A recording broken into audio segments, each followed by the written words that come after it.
오늘 우리에게 주신 하나님의 말씀은 어제에 이어서 사도행전 14장 19절부터 마지막 절까지, 사도행전 14장 19절부터 마지막 절까지 기독하고 마지막 절은 합독합니다.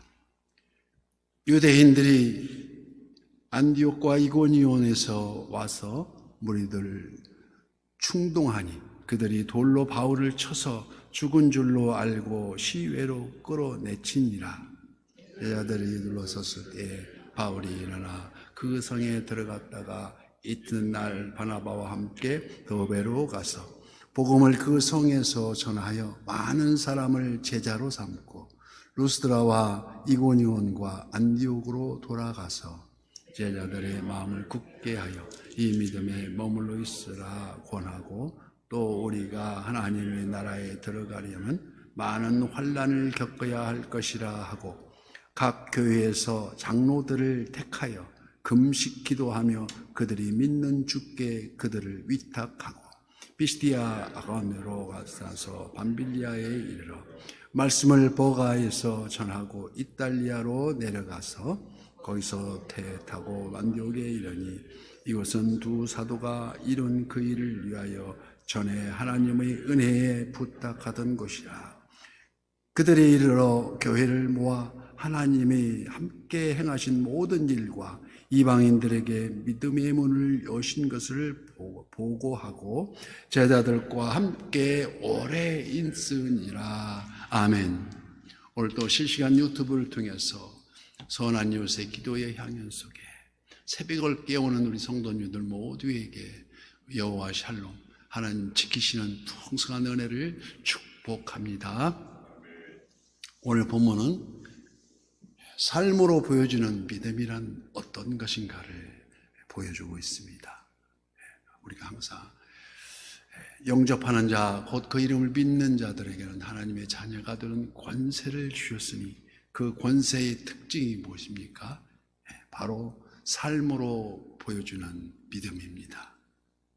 시간이 흐를수록 격해지는 사탄의 방해에도 불구하고 바울과 바나바 그 뜻을 굽히지 않고 계속해서 복음을 전했습니다.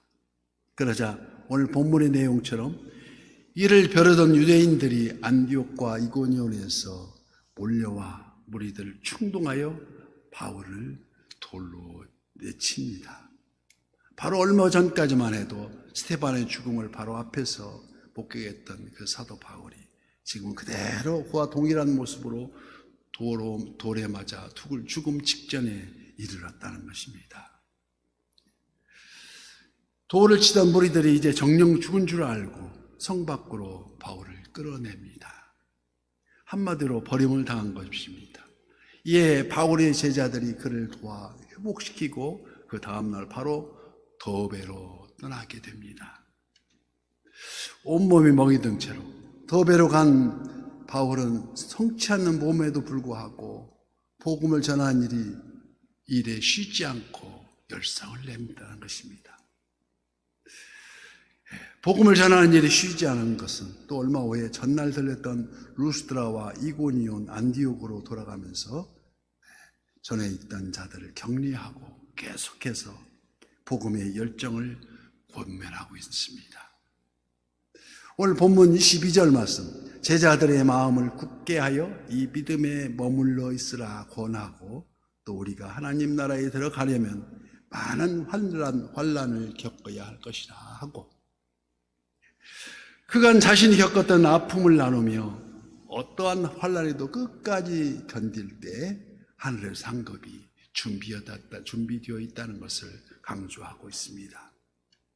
그는 각 지역 교회에서 장로들을 세우고 23절 말씀, 각 교회에서 장로들을 택하여 금식 기도하며 그들이 믿는 주께 그들을 위탁하고, 장로들을 세운 이유가 나옵니다. 기도하고 돌보는 일을 담당하기 위해서 장로들을 세웠다는 것입니다.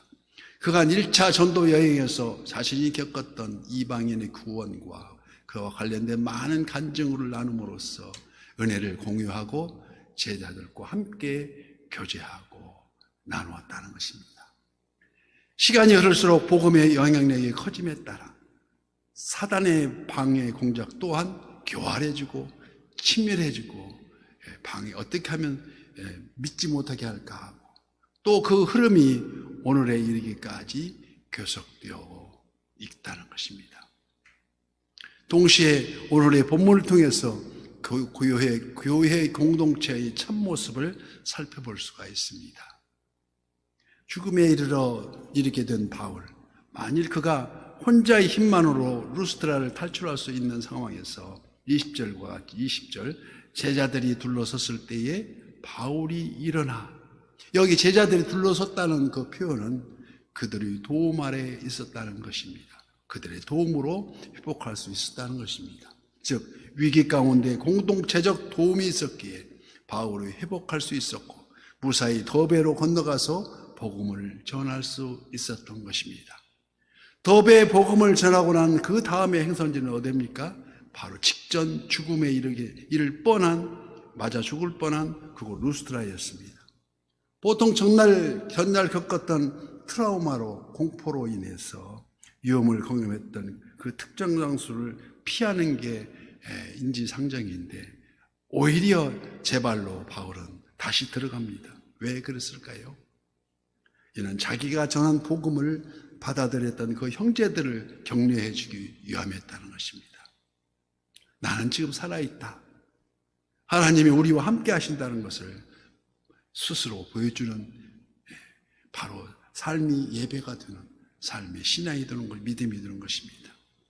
그뿐만 아니라 그는 루스드라에 와서 이고니온 또 비시디아 안디옥에 들려 또 루스드라와 마찬가지로 이전에 복음을 받아들였던 믿음의 형제들을 만나서 서로 격려하고 우리 그 믿음을 더욱 경주할 수 있도록 더 힘썼다는 것입니다. 이는 비록 자신과 같이 환난과 박해가 있을지라도 그것을 이겨낼 수 있도록 믿음의 힘을 더해주기 위함이었다는 것을 알 수 있습니다.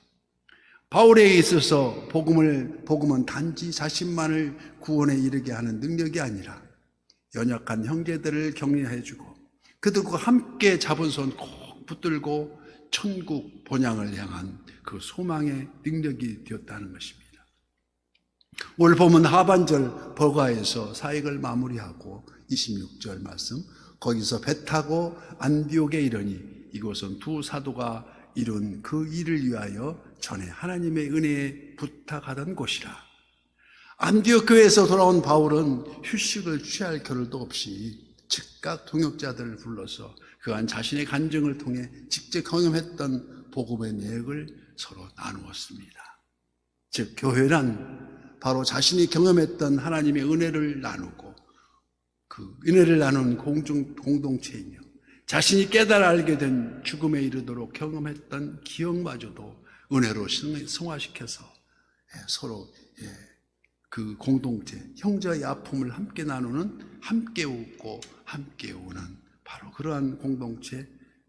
그래서 기쁨은 나누면 배가가 되고 슬픔을 나누면 더 가벼워진다는 것입니다. 바로 이게 선한 이웃의 공동체인 참 모습이라고 할 것을 할 수 있는 것이 아니겠습니까? 27절 말씀, 그들이 이르러 교회를 모아 하나님이 함께 행하신 모든 일과 이방인들에게 믿음의 문을 여신 것을 보고하고 제자들과 함께 오래 있으니라. 세상의 흐름에 떠밀려서 더러는 교회마저도 개인주의, 이기주의로 만연해 있는 이 세태를 바라보면서 선한 이웃의 비전이 무엇인가? 오직 하나님 사랑을 드러내는 십자가의 도가 머무는 세상이 찾는 신앙의 삶의 공동체, 삶이 일치하는 공동체, 곧 삶이 예배가 되는 우리들 공동체라는 것입니다. 그래서 하나님을 기쁘시게 하는 신앙생활의 최종 목표가, 궁극적인 목표는 바로 하나님 나라에 있다는 사실입니다. 즉 믿음의 선진들이 이로써 증거를 얻게 되었음을, 심지어는 바로 지금 죽음을 당한다 하여도 전혀 문제가 안 될 것은 우리 그 믿음의 확실함은 하나님 나라, 하나님 자녀가 되는 권세가 있기 때문이 아니겠습니까? 그래서 다만 오늘 우리가 진정 이러한 믿음이 있는가, 그 믿음만 있다면 더 이상의 불안은 불안이 아니고 불안을 할 수도 없으며, 문제는 믿음이 없기에 안절부절 못하고 그토록 불안해하며 조그만 어려움을 당해도 억울해하고 믿지는 않는가 되돌아봐야 한다는 것입니다. 그러나 사도 바울은 이 믿음을 확신하였기에 지금까지 고난과 핍박을 받던 그 지역으로 다시 되돌아가서 그들에게 복음을 확증시키고 있습니다. 어떤 확증입니까? If you die tonight, 당신 오늘 밤 죽으면 Are you going to heaven? 천국에 갑니까? 확신합니까를 되새긴다는 것입니다. 사도 바울은 여러 곳에서 우리가 예수를 믿으면 고난을 받고 환난을 당한다고 고백합니다. 영적 탈곡 기간을 거치듯이 이런 고난에서 끝나버리는 허무한 여정이 아니라 생각하건대 현재의 고난은 장차 우리에게 나타날 영광과 비교할 수 없다고 로마서 8장 18절 말씀에 증명하고 있습니다.